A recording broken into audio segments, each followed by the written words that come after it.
Selamat pagi, Assalamualaikum warahmatullahi wabarakatuh. Bertemu lagi dengan Pak Septa. Kali ini di mata pelajaran pendidikan kewarganegaraan. Kita lanjutkan materi hari ini, di mana di minggu yang lalu kita sudah membahas tentang organisasi-organisasi internasional yang sifatnya rahasia tetapi sampai sekarang masih bisa diketahui keberadaannya. Kita lanjutkan hari ini dengan organisasi internasional yang mana pada hari ini kita akan membahas tentang Asia Afrika dan PBB. Asia Afrika atau Konferensi Tingkat Tinggi Asia Afrika disebut juga Konferensi Bandung. Ya, merupakan konferensi tingkat tinggi antara negara-negara Asia dan Afrika. Kebanyakan dari negara ini, ya negara-negara di Asia Afrika ini baru saja memperoleh kemerdekaan. Diselenggarakan oleh Indonesia, kemudian ada Myanmar, Sri Lanka, India, Pakistan yang dikoordinasi oleh Menteri Luar Negeri Indonesia yakni Ruslan Abdul Ghani. Berlangsung dari tanggal 18 hingga tanggal 24 April 1955 yang dilaksanakan di Gedung Merdeka Bandung dengan tujuan mempromosikan kerjasama ekonomi, kebudayaan Asia Afrika dan melawan kolonialisme atau neokolonialisme Amerika Serikat dan Uni Soviet atau negara imperialis lainnya. Dasar-Sila Bandung adalah 10 poin hasil pertemuan KTT Asia Afrika yang dilaksanakan pada bulan April 1955 di Bandung dengan substansi tentang pernyataan mengenai dukungan bagi kedamaian dan kerjasama dunia. Yang pertama adalah menghormati hak-hak dasar manusia dan tujuan-tujuan serta asas-asas yang termuat di dalam piagam PBB. Yang kedua, menghormati kedaulatan dan integritas teritorial semua bangsa. Yang ketiga, mengakui persamaan semua suku bangsa dan persamaan semua bangsa, baik besar maupun kecil. Yang keempat, tidak melakukan campur tangan atau intervensi dalam persoalan-persoalan dalam negeri negara lain. Yang kelima, menghormati hak setiap bangsa untuk mempertahankan diri secara individu maupun secara kolektif yang sesuai dengan piagam PBB.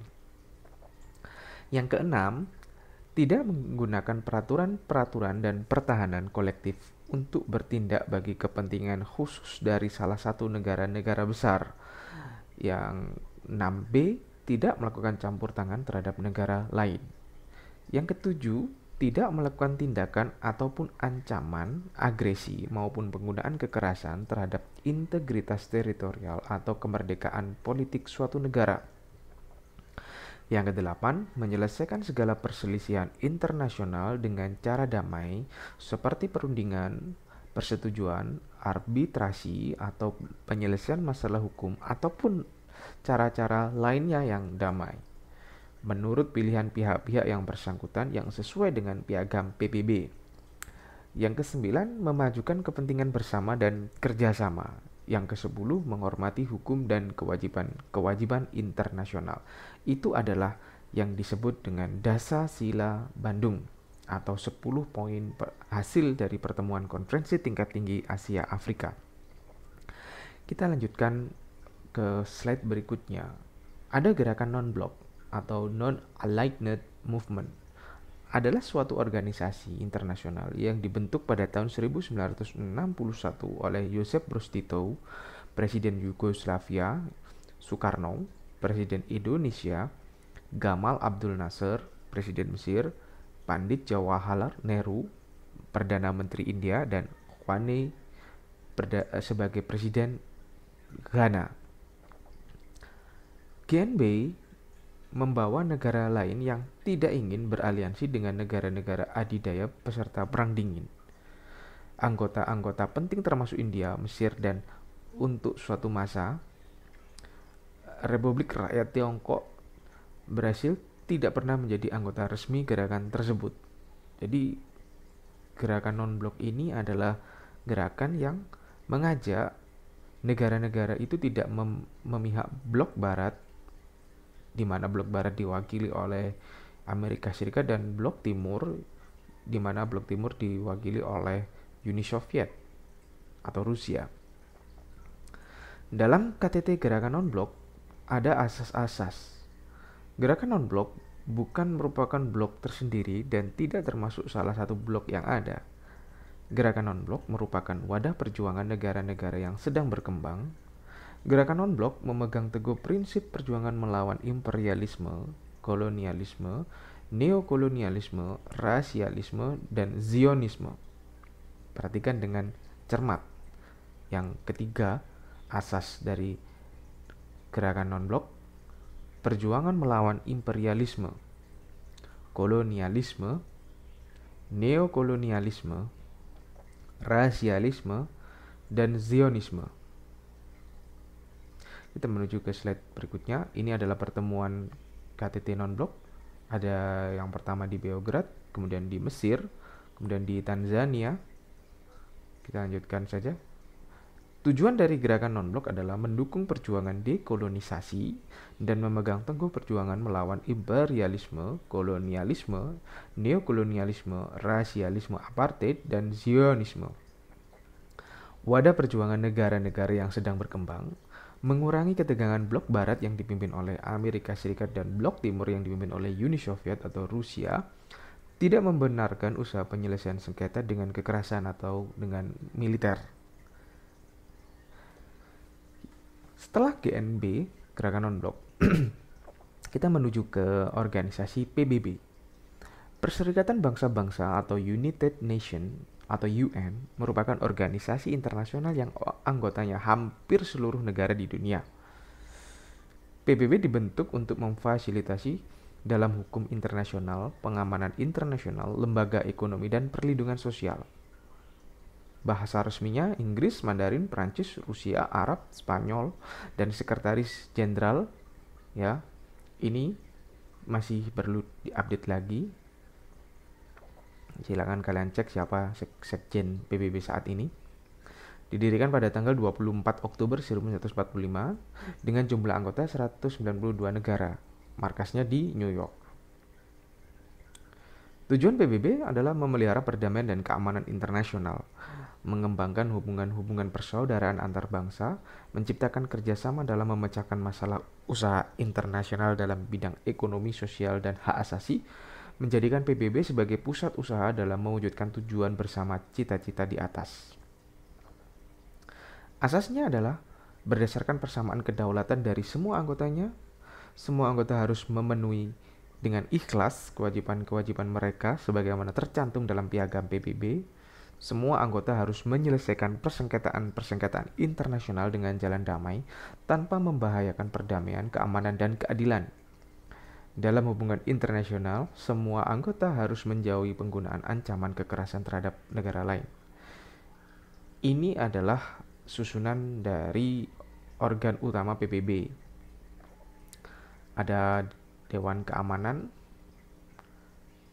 PBB, kemudian ada Dewan Ekonomi dan Sosial, dan ada Sekretaris, mana di bawahnya itu ada Dewan Perwalian, Majelis Umum, dan Mahkamah Internasional. Kalian bisa lihat ini adalah tugas dan kekuasaan dari Majelis Umum.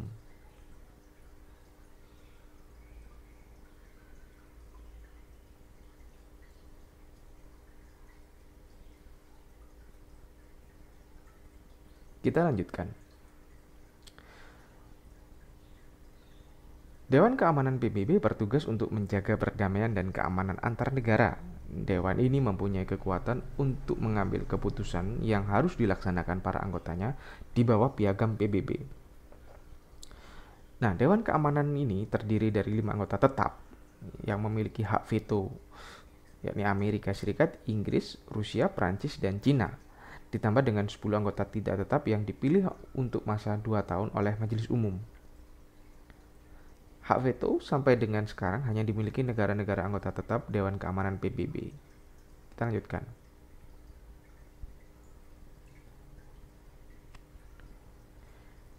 Ini Dewan Ekonomi atau ECOSOC.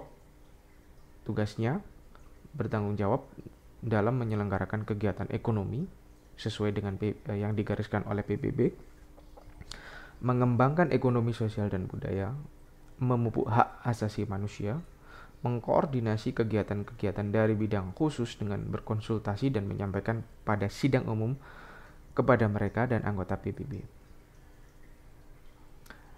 Ini ada Trustee Council atau Dewan Perwalian, mengusahakan kemajuan penduduk daerah perwalian dalam negara untuk mencapai kemerdekaan sendiri, memberikan dorongan untuk menghormati hak manusia atau hak asasi manusia, melaporkan hasil pengawasan kepada sidang umum PBB. Mahkamah Internasional tugasnya memeriksa perselisihan atau sengketa antara negara-negara anggota PBB yang diserahkan kepada Majelis Umum, memberi pendapat kepada Majelis Umum tentang penyelesaian sengketa antar negara-negara anggota PBB, menganjurkan Dewan Keamanan PBB untuk bertindak terhadap salah satu pihak yang menghiraukan keputusan Mahkamah Internasional, memberi nasihat kepada Majelis Umum dan Dewan Keamanan.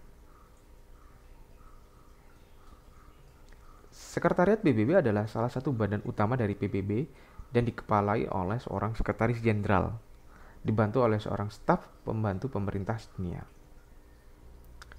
Baik, itu dulu yang bisa Pak Septa sampaikan pada pertemuan kali ini. Jangan lupa dijawab pertanyaan Pak Septa di kolom komentar, atau kalau kalian masih merasa belum jelas apa yang sudah Pak Septa sampaikan, kalian bisa bertanya di kolom komentar. Saya akhiri, selamat pagi, Assalamualaikum warahmatullahi wabarakatuh.